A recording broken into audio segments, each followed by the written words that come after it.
Read him up.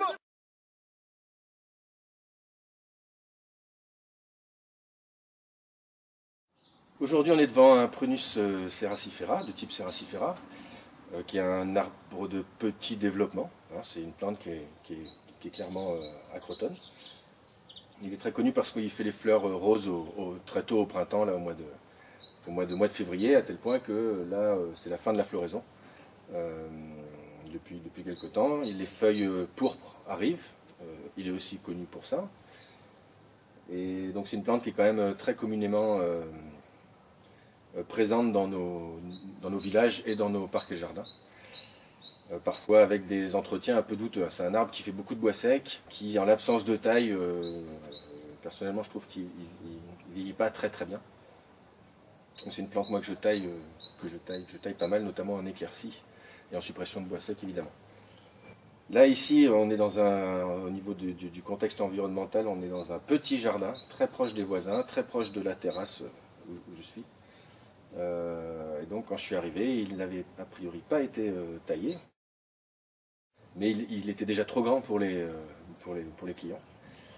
Donc il n'y avait pas 36 000 solutions vu qu'ils voulaient le garder.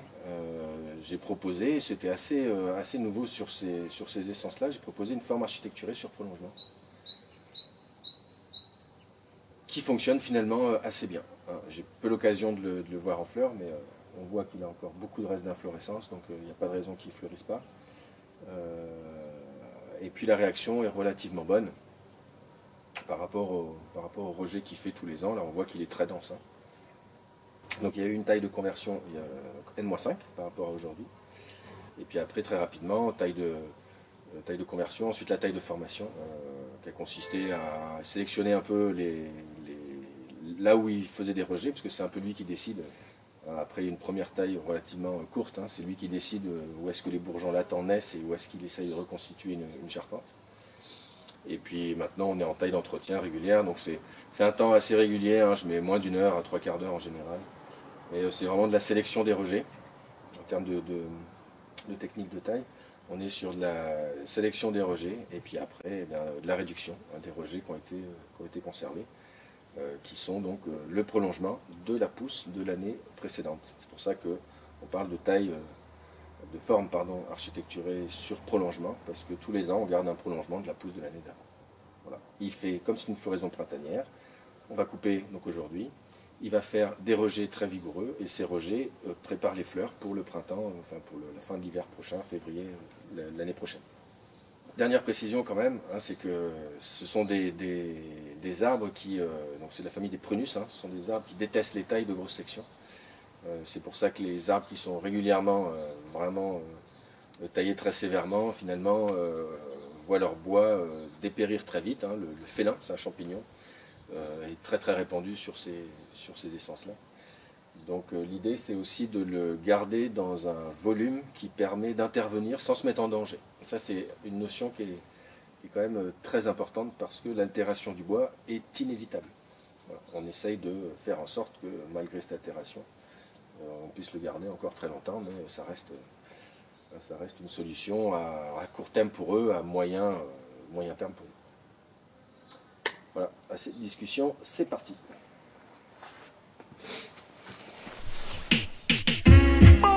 And tell them that them trap them stone cold. Out, them fighting possible. God, yo, Rastafari, black sheep in a fold. Yo, love and then I put away any frown. What goes around comes forward around. I couldn't frolic with Bundy circus clown. Chichi man could never sit and Rasta man drown. Chant them with words, fire and sound. Voilà, la taille est terminée. Donc, comme prévu, de la sélection des rejets. Ceux que j'ai voulu conserver pour garder des prolongements ont été conservés, les autres ont été supprimés, notamment des rejets qui pouvaient apparaître le long des axes 1, voilà, qui ne m'intéressent pas pour reconstituer une nouvelle charpentière, un nouveau rameau court. Donc au niveau de la sélection des rejets, au niveau éclairci, cette année, j'en ai fait pas mal.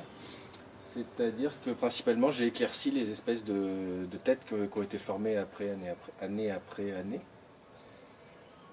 Donc pas mal d'éclaircies cette année, plus que d'habitude j'ai envie de dire, et de la diminution autant que possible, à chaque fois que je peux, dès que j'ai deux rejets l'un sur l'autre en général, hein, j'essaye autant que possible d'enlever le plus haut, le plus droit. Et de choisir plutôt de l'horizontalité et plutôt des choses en retrait, hein, des branches en retrait. Et puis évidemment de la réduction de tout ce qui a été conservé, donc les fameux prolongements.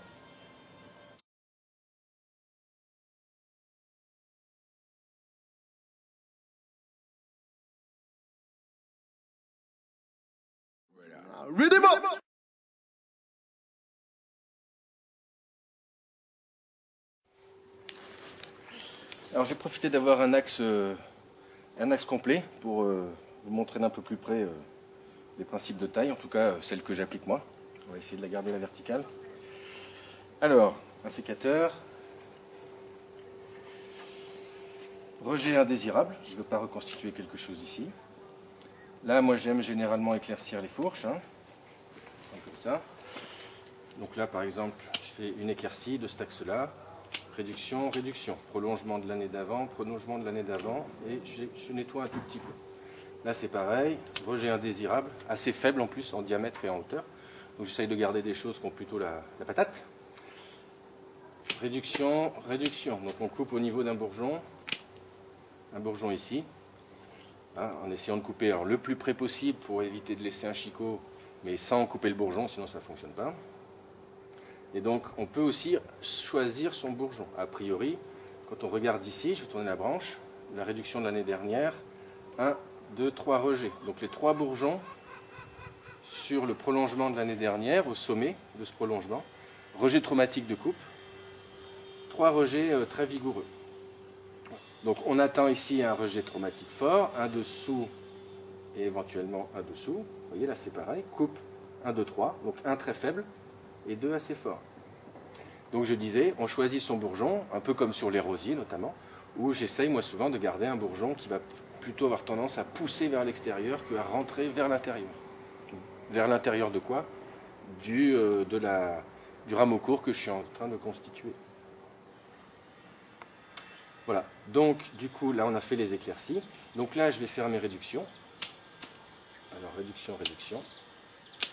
Sauf que comme je disais tout à l'heure, là je vais en profiter d'avoir des rameaux arrière qui ont poussé. Donc je vais diminuer. J'ai enlevé le plus haut au profit d'un plus bas. Alors haut et bas en lien avec le point d'insertion de cette branche sur cette branche et de cette branche sur cette branche, etc. On appelle ça le rameau arrière. Et on continue. Donc là, par exemple, on a plusieurs choix. On peut avoir celui-là, celui-là, on peut réduire les 3 sans trop s'embêter. Et après, on peut essayer d'écarter, c'est-à-dire de faire en sorte, au lieu que ça pousse ici et que ça gêne cette partie-là, on pourrait essayer de sélectionner celui-ci pour année après année, essayer d'ouvrir la charpente. Voilà, là c'est pareil, on va faire rapidement réduction, réduction, réduction. Et après, moi de la même manière, là, je ferai une diminution. Et là, c'est un peu long. Un petit peu d'éclaircie en supprimant les petites choses qui seront chétives et qui ne pousseront pas, parce que là, on cherche quand même des rejets assez importants. Voilà à quoi ça peut ressembler après taille. Et après, il y a plusieurs options. Alors, je pense qu'à moyen terme, je couperai celui-là, je vais le former encore un certain temps. Donc, soit j'ai un rameau arrière qui me permettra de faire une diminution un jour ici. Quand je serai trop haut ici, ben, je pourrais revenir là. Voilà, ça ferait une grosse coupe. C'est tout à fait possible. Et après, si je voulais garder cette charpente pérenne, par exemple, enfin, cette fourche notamment, et ces deux entités architecturales, ben, à la limite, je couperai là. Voilà, pour faire une jolie fourche.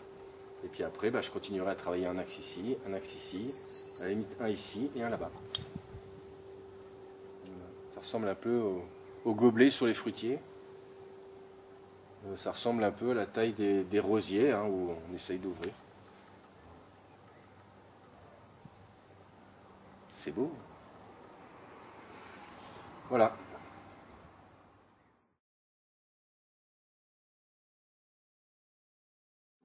Ready,